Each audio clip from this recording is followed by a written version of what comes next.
جو شخص عصر کے بعد آیت الکرسی 70 بار پڑھے گا، عصر کے بعد آیت الکرسی 70 بار پڑھے گا۔ آیت الکرسی کے 3 عمل ہیں عصر کے بعد، عرض کر دوں۔ ایک عمل یہ ہے کہ عصر سے لے کر مغرب تک مسلسل آیت الکرسی پڑھتا رہے، اور جس وقت مغرب کی اذان ہو اور اذان میں مؤذن اللہ اکبر کہے، یہ سجدے میں چلا جائے، کیونکہ اذان سے پہلے سجدہ نہیں ہو سکتا، سجدے میں جائے اور اللہ سے اپنی فریادیں اور درخواستیں اللہ کی بارگاہ میں پیش کرے، اور جو مانگے گا سو ملے گا، اور ادھر اذان ختم ہو، ادھر اس کی فریادیں ختم ہو جائیں، اور اس کے سجدے سے سر اٹھا لے۔ 7 ہفتے نہیں گزرنے پائیں گے، رب مرادوں سے جھولی بھر دے گا۔ ایک تو یہ عمل ہے عصر کے بعد، یہ عمل ہے جمعے کے دن کا، ہر جمعے کے دن عصر کے بعد، یہ جو میں نے عرض کیا کہ عصر سے لے کر مغرب تک مسلسل یہ پڑھنا ہے۔ ایک عمل ہے جس کے ساتھ جمعے کا تعین نہیں، جمعے کی قید نہیں ہے۔ وہ عمل کیا ہے؟ وہ عمل یہ ہے کہ ہر نماز عصر کے بعد 70 بار آیت الکرسی پڑھنی ہے، اور اپنی مشکل، اپنے مسائل، ہم نے ناممکن کا تصور کرنا ہے، کیونکہ وہ ممکن ناممکن اصل میں میرے آپ کے لیے ہے۔ یہ ناممکن ہے، یہ ممکن ہے، یہ ہو سکتا ہے، یہ نہیں ہو سکتا، یہ تو کیس ممکن ہی نہیں ہے، یہ میرے آپ کے لیے ہے۔ اللہ جل شانہ کے لیے، میرے رب کے لیے کوئی ممکن ناممکن نہیں، میرے رب کے لیے ہر چیز ممکن، ممکن اور ممکن ہے۔ ایک اور عمل ہے جو میں عرض کر رہا ہوں ابھی، 70 دفعہ ہر عصر کی نماز کے سلام کے بعد اسی جگہ بیٹھے ہوئے آیت الکرسی پڑھنی ہے، اول آخر 3 بار درود پاک، اور ہر دفعہ بسم اللہ الرحمن الرحیم کے ساتھ۔ اور ایک تیسرا عمل ہے، وہ بھی آیت الکرسی کا ہے۔ قبولیت کے لمحات دیکھیں عصر کے بعد، کہ میں قبولیت کے لمحات بتا رہا ہوں۔ تیسرا عمل ہے، اور وہ ہے صرف 7 بار، صرف 7 بار۔ جو شخص صرف 7 بار عصر کی نماز کے بعد آیت الکرسی پڑھے گا، اللہ جل شانہ 7 زمین اور 7 آسمان کا نور اس کو اسی وقت عطا کر دے گا۔ 7 آسمان اور 7 زمینوں کا نور میرا رب اسی وقت اس کو عطا کر دے گا۔ ایک چھوٹا سا لفظ کہہ گیا ہوں میں، اور چھوٹے بولوں میں کہہ گیا ہوں، پر لفظ بہت بڑا، اس کی تاثیر بہت بڑی، اور اس کی طاقت بہت بڑی ہے۔ بس میں کہہ گیا ہوں اور آپ نے سبحان اللہ کہہ دیا، یقیناً آپ کے دل سے نکلی سبحان اللہ، لیکن 7 آسمان اور 7 زمین کا نور من میں نہیں۔ اللہ نور السماوات والارض، 7 آسمان اور 7 زمین کا نور جس کو مل جائے، میں کہتا ہوں اگر نور کی ایک کرن مل جائے، اور نور کا ایک قطرہ مل جائے، اور نور خشخاش کے دانے کے برابر مل جائے، یہ ساری کائنات جگمگا جائے۔ غاروں کے اندر اور سمندر کے نیچے کائنات کی آخری تاریکی ہے، بہت اندھیرا ہے سمندر کے نیچے، سائنس کہتی ہے سمندر کے نیچے میلوں گہرا سمندر نیچے، وہاں بھی نور ہو، اور وہاں سمندر کے نیچے کالا پہاڑ ہو، اور کالے پہاڑ پہ ایک کالی چونٹی چل رہی ہو، اور کالا کیڑا چل رہا ہو، اس کے قدموں کی آہٹ، اس کی چلنے کی کیفیت اور اس کا انداز اب سارا کا سارا دیکھ لیں گے جب یہ کیفیت ہو۔ کون سی؟ کہ نور، ایک صرف خشخاش کے دانے کے برابر نور اللہ جل شانہ کا اگر آ جائے، اور جس کو کائنات کے 7 آسمان اور 7 زمین کا نور مل جائے۔ نماز عصر کے بعد صرف 7 بار آیت الکرسی پڑھیں۔ اب بولیں 7 بار آیت الکرسی پڑھنے میں کون سی دیر لگتی ہے؟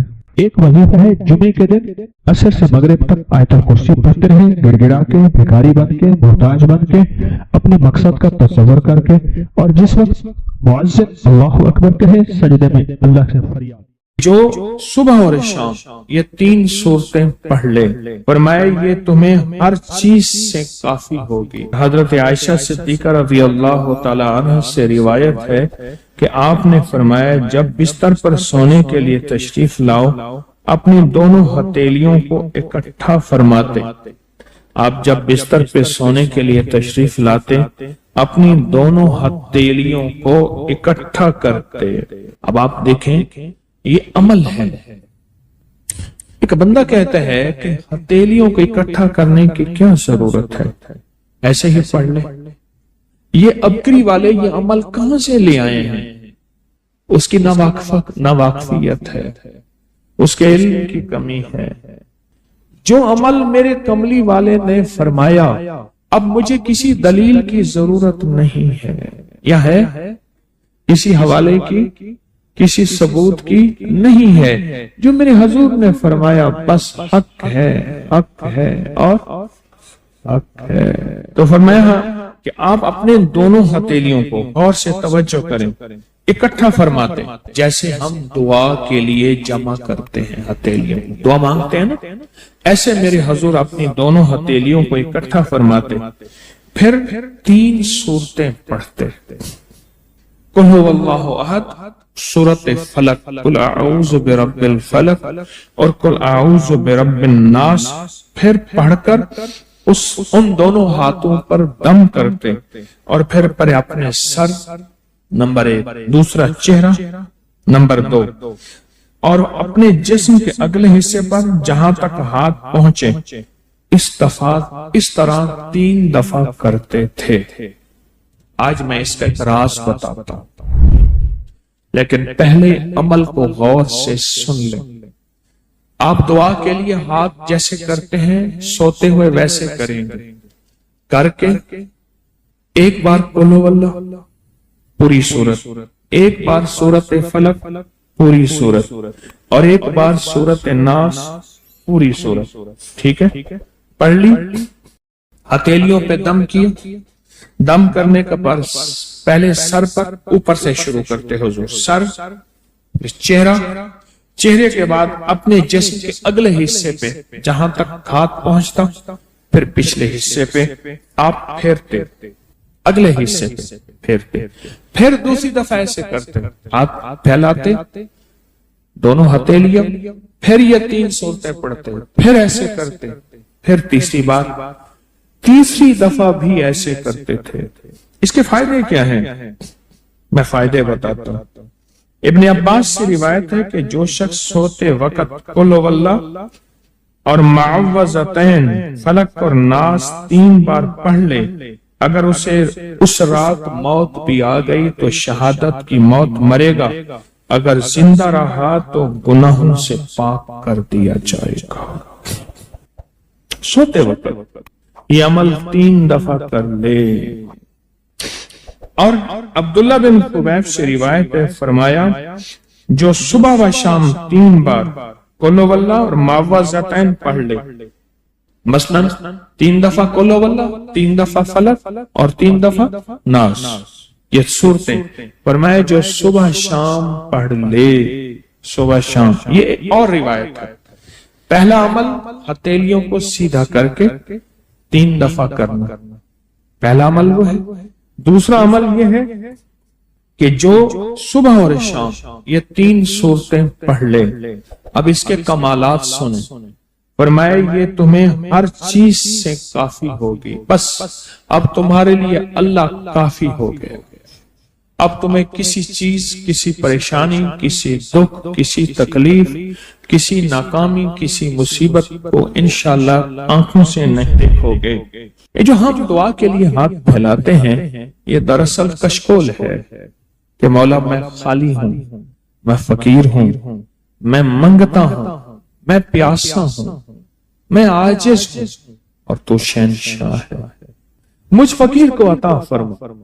ہم دعا کے لیے ہاتھ پھیلاتے ہیں تو دو بندہ دونوں ہاتھوں میں دعا کے لیے ہاتھ پھیلاتا ہے اور پھر یہ 3 سورتیں پڑھ کے پھونک مارتا ہے۔ ان تمام 3 سورتوں کا نور، اس کا سرور، اس کی برکت، اس کی رحمت اور اس کی عطا اس کے ہاتھوں پہ آتی ہے، پھر اس ساری عطا کو اپنے پورے جسم پر پھیرتا ہے تو ایسے ہے اس کے پورے جسم پہ ایک نور کا حصار، دیوار، ایک نور اس کے جسم پہ، پھر اس کو دنیا کا کوئی حسد کا تیر، کوئی جادو کا تیر اس پہ وار نہیں ہوتا، کوئی دشمن کا ایسا تیر جو انتقام کا ہو، ناکامی کا ہو۔ تو عرشوں کے نظام اور ساتوں نظام کے اوپر اللہ کی رحمت جو ہوتی ہے، جو نور ہوتا ہے، جو برکتیں ہیں، جو خیریں ہیں، جو عطائیں اور سعادتیں ہیں، وہ سورۃ فاتحہ پڑھنے والے کے برتن میں، جھولی میں وہ ساری جمع ہوتی ہیں، اوپر آتی ہیں، پھر اس کی جمع ہوتی ہیں۔ جتنی بھی کائنات میں نور ہے، ساتوں آسمانوں میں نور ہے، خیریں ہیں، رحمتیں ہیں، برکتیں ہیں، وہ نور، خیریں اور رحمت برکت جس سے لوگوں کو روٹی ملتی ہے، رزق ملتا ہے، لوگ آفتوں اور بلاؤں سے بچتے ہیں، لوگ مصیبتوں سے بچتے ہیں، لوگ ناکامیوں سے بچتے ہیں، اور انسانیت پریشانی سے بچتی ہے۔ وہ رحمتیں اور کرم اور عطا اور فیض جس کی وجہ سے اللہ پاک مخلوق کو رزق دیتا ہے، بے زبانوں کو رزق دیتا ہے۔ غار کے اندر ایک سانپ ہے یا بل کے اندر ایک کیڑا ہے، اللہ اس کو دیتا ہے، وہ اس کی رحمت ہے جو مخلوق کو ملتا ہے، اور انسانوں اور جنوں کو جو ملتا ہے اس کی رحمت کی وجہ سے باوجود نافرمانی کے۔ یہ سارا نور ہی ہے جس کی وجہ سے ملتا ہے۔ جب بندہ سورۃ فاتحہ پڑھتا ہے یہ سارا نور جمع ہوتا ہے اور اللہ اس کی بندے کی جھولی میں ڈال دیتا ہے۔ سورۃ فاتحہ پڑھنے والے، سورۃ فاتحہ شفا ہے، سورۃ فاتحہ نور ہے، سورۃ فاتحہ عطا ہے، سورۃ فاتحہ رحمت ہے، سورۃ فاتحہ برکت ہے، سورۃ فاتحہ نسلوں کے رزق کا ذریعہ ہے، سورۃ فاتحہ تمنگری اور مالدار ہونے کا ذریعہ ہے، اور سورۃ فاتحہ اندیکھے واروں کو روکنے کا ذریعہ ہے۔ وہ جادو کے وار ہیں، وہ جنات کے وار ہیں، وہ خنجر کے وار ہیں، وہ گولی کے وار ہیں، وہ تلوار کے وار ہیں، وہ حسد کینے کے وار ہیں، وہ بغض نفرت کے وار ہیں۔ سورۃ فاتحہ انواروں کو روکنے کا ذریعہ ہے۔ یہ چاروں طرف سے انسان کو گھیر لیتی ہے۔ اس کے 7 آیتیں ہیں اور انسان کو 6 سمتوں سے نقصان کا خطرہ ہوتا ہے، دائیں بائیں آگے پیچھے 4 سمتیں، اوپر نیچے 6 سمتیں۔ ایک سمت اور ہے، وہ ہے اندیکھی۔ اندیکھی ہے، یہ سمتیں دیکھی ہوئی ہیں۔ آپ کو دائیں سمت کا احساس ہوتا ہے، بائیں کا احساس ہوتا ہے، بولے تو صحیح، بولیں گے تو آنکھ بھی کھل جائے گی۔ ہوتا ہے احساس، دائیں بائیں احساس ہوتا ہے۔ اچھا اوپر کی سمت کا احساس ہوتا ہے جو اوپر ہے، کبھی آپ نیچے کو اوپر نہیں کہتے، اوپر کو نیچے نہیں کہتے، احساس ہوتا ہے۔ ایک ایسی سمت ہے جہاں سے یا رحمت آ سکتی ہے یا عذاب آ سکتی ہے، وہ اندیکھا نظام ہے۔ وہ 7واں سمت وہ ہے جو اندیکھا نظام ہے، جو ہماری سمجھ سے بالاتر ہے، ہماری عقل اور سوچ سے بالاتر ہے، وہ اندیکھا نظام ہے۔ سورۃ فاتحہ کی 7 آیتیں ہیں اور 7 راہیں ہیں جہاں سے عذاب بھی آ سکتا ہے، بلا بھی، وبا بھی، مصیبت بھی، قحط بھی، مرض بھی، ذلت بھی، علت بدلنے کی شکل میں۔ قرۃۃ خاشعین، ہو جاؤ ذلیل بندہ۔ مولا یہ سیدھی اتنی غضب کے راستے ہیں، اندھیاں، ہوائیں، طوفان، آفات، بلیات، کبھی چڑیوں کی شکل میں، کبھی خون بن جانے کی شکل میں، کبھی جو کی شکل میں۔ ایسا بھی آقا جتنے بھی ہیں یہ تیرے غضب کے راستے، بیماریاں، وبائیں، تکلیفیں، ظالم بادشاہ دشمن کی شکل میں، جادو جنات کی شکل میں، آفات بلیات کی شکل میں، ایسا بھی آقا میں ان سے تیری پناہ چاہتا ہوں۔ حقیقتاً فاتحہ انعام کے راستے، سارے ملنے کے راستے دے کے اور سارے چھیننے کے راستے، لفظ پہ غور کیجیے گا، لفظ پہ توجہ کیجیے گا۔ ملنے کے سارے راستے اور چھننے کے سارے راستے، ملنے کے سارے راستے کھل جاتے ہیں اور چھننے کے سارے راستے بند ہو جاتے ہیں۔ چھننے کے سارے راستے، یہ غضب سے مراد چھن گیا، غضب نعمت چھن گئی، عطا چھن گئی، رحمت چھن گئی، اولاد چھن گئی، رزق چھن گیا، عزت چھن گئی، صحت چھن گئی، بصارت چھن گئی، گردہ جگر چھن گیا، دل کی تکلیف دل چھن گیا، حالات میری زندگی میں گردش ایام، میری زندگی سے سکھ سکون چین راحت، یہ سب چھننا، یہ سب چھننا یہ غضب ہے، اور سب ملنا یہ نعمت ہے۔ ذات سورۃ فاتحہ پڑھ رہا ہے، وہ انعامات کے دروازے کھلوا رہا ہے اس کی شان کریمی سے، وہ انعامات کے دروازے کھلوا رہا ہے اس کی عطاؤں سے، وہ انعامات کے دروازے کھلا رہا ہے اس کی برکت سے اور خزانے سے۔